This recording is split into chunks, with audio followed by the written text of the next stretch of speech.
Assalamualaikum warahmatullahi wabarakatuh. Hamdan wa syukranillah, assalatu wassalam ala rasulillah, la haula wa la quwata illa billah, amma ba'du. Yang saya hormati, Ibu dosen pengampu, Ibu Uswatun Hasanah MPD, dan yang kami banggakan, rekan-rekan kelas B2, terkhusus kelompok 1, yang selalu kompak di dalam mengerjakan setiap tugas kelompok. Pada video presentasi ini, kami dari kelompok 1, mata kuliah komunikasi dalam pembelajaran era digital, akan mempresentasikan sebuah materi tentang sejarah komunikasi dalam pembelajaran era digital. Presentasi ini disusun oleh kelompok 1 dengan anggota Bapak Ridwan Rudianto, kemudian Bapak Dwi Haryanto, Ibu Uswatun Hasanah, dan saya sebagai presenter, Agus Mulyana. Langsung saja kita mulai video presentasi ini, bahwa komunikasi pembelajaran merupakan hal yang terpenting di dalam proses pendidikan, di mana sang guru dengan berbagai macam upaya, metode, dan bahan ajar mentransfer informasi penting yang berguna untuk siswa dan siswinya di dalam mensukseskan tujuan dari pembelajaran itu sendiri. Namun di era digital saat ini, komunikasi yang terjadi tidak hanya berlangsung secara tatap muka saja, akan tetapi komunikasi yang terjadi di sini melalui media digital. Nah, maka pada makalah ini ataupun pada presentasi ini kita akan bersama-sama mengupas bagaimana komunikasi dalam pembelajaran di era digital ini dari sisi sejarah, kemudian urgensi, dan definisi komunikasi dalam pembelajaran. Mungkin video ini hanya membahas 3 poin utama tadi. Sejarah komunikasi dalam pembelajaran.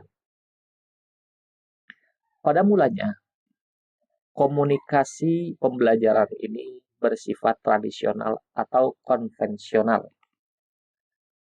Sebagaimana guru yaitu menyampaikan informasi, baik itu dari buku ataupun observasi guru sendiri, dan disampaikan kepada siswa dan siswi di ruangan kelas secara tatap muka. Guru berbicara di depan, murid ada yang mencatat, ada yang menyimak, kemudian ada yang mengajukan pertanyaan, dan begitulah awal pola komunikasi pembelajaran yang bersifat konvensional. Pada mulanya ini, pada awal-awal masa komunikasi pembelajaran konvensional, guru menjadi pusat informasi. Namun murid hanya bisa mengakses informasi kalau tidak dari guru, ya dari buku di perpustakaan, tidak dari media yang lainnya. Bahkan guru itu cenderung bahkan dominan menggunakan metode berceramah, gitu ya. Namun seiring perkembangannya waktu, teknologi informasi yang terus berkembang, terus maju menuju arah menyempurnakan, maka teknologi ini masuk ke ranah pembelajaran. Maka di dalam pembelajaran di era digital ini, komunikasi yang terjalin pun menjadi lebih kompleks lagi, tidak hanya berpusat pada guru, tapi murid memiliki akses yang luas.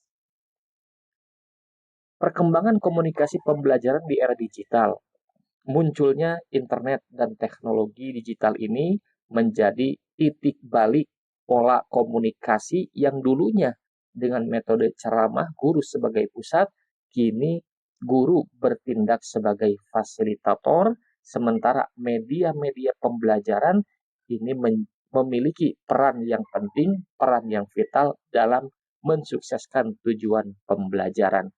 Sehingga komunikasi dua arah menjadi sangat mudah sekali. Media digital ini juga tidak serta-merta langsung bisa memuat pola informasi komunikasi dua arah. Akan tetapi satu arah dulu. Nah, untuk di zaman sekarang, di tahun 2026,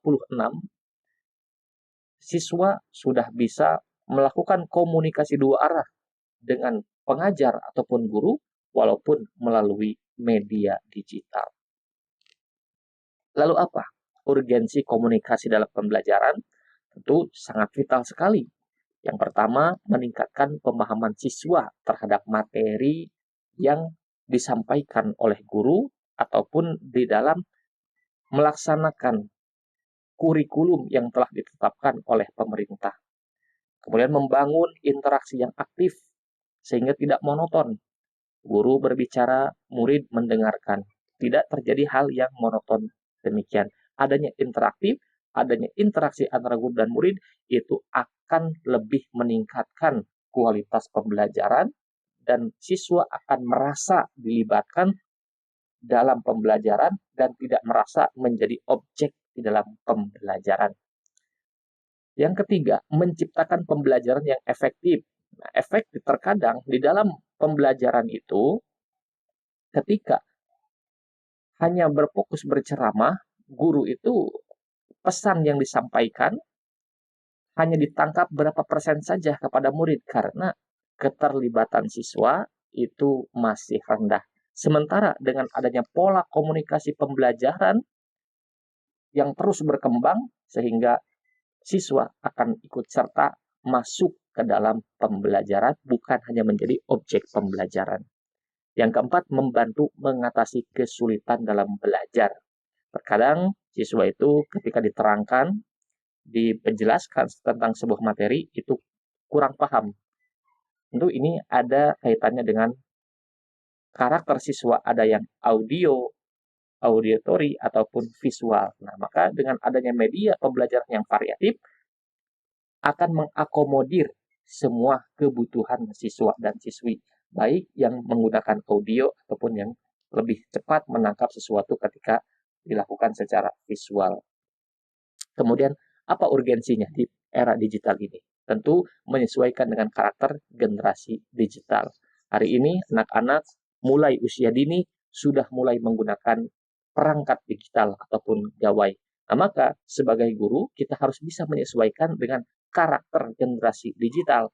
Jangan sampai muridnya, siswanya, menginginkan pembelajaran melalui media digital, namun ketidakmampuan guru menjadi penghambat. Nah, maka ini adalah urgensi dari menggunakan media digital, pola komunikasi di era digital harus kita update selalu. Motivasi belajar tentu akan meningkat, karena sesuai dengan fashion ataupun karakter generasi digital. Memanfaatkan teknologi tentu segala pencapaian teknologi, informasi, dan inovasi dalam bidang iptek ini harus kita manfaatkan untuk memudahkan, karena tujuan teknologi itu adalah untuk memudahkan. Yang selanjutnya, membentuk literasi digital. Di masa yang akan datang, tentu anak-anak kita, siswa-siswi kita, memerlukan adanya kemampuan ataupun skill tentang literasi digital. Mengingat informasi di media sosial itu, informasi di internet sangat-sangat random, sangat-sangat bervariatif. Kalau tidak memiliki kemampuan literasi digital yang mumpuni, akan mudah termakan oleh hoax, berita bohong, dan hal-hal negatif lainnya. Lalu sekarang kita masuk ke dalam definisi komunikasi. Ini masih secara umum. Secara umum, komunikasi itu adalah proses penyampaian pesan dari pengirim kepada penerima dengan bertujuan agar pesan dipahami dengan baik. Ini masih dalam konteks umum, baik itu dalam pendidikan maupun di luar pendidikan. Lalu bagaimana definisi komunikasi dalam pembelajaran? Dapat kita uraikan bahwa komunikasi dalam pembelajaran adalah proses penyampaian pesan pembelajaran antara guru dan siswa dengan tujuan untuk mencapai tujuan pembelajaran dengan melibatkan media, metode, dan interaksi. Jadi syarat komunikasi dalam pembelajaran itu harus melibatkan medianya ada, metodenya ada, dan interaksi. Jadi tidak cukup hanya informasi saja yang dikeluarkan tanpa melibatkan media, metode, dan interaksi.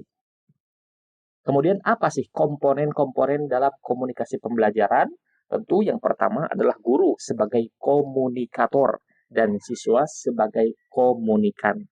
Ini adalah dua unsur, dua komponen yang saling mempengaruhi satu sama lainnya.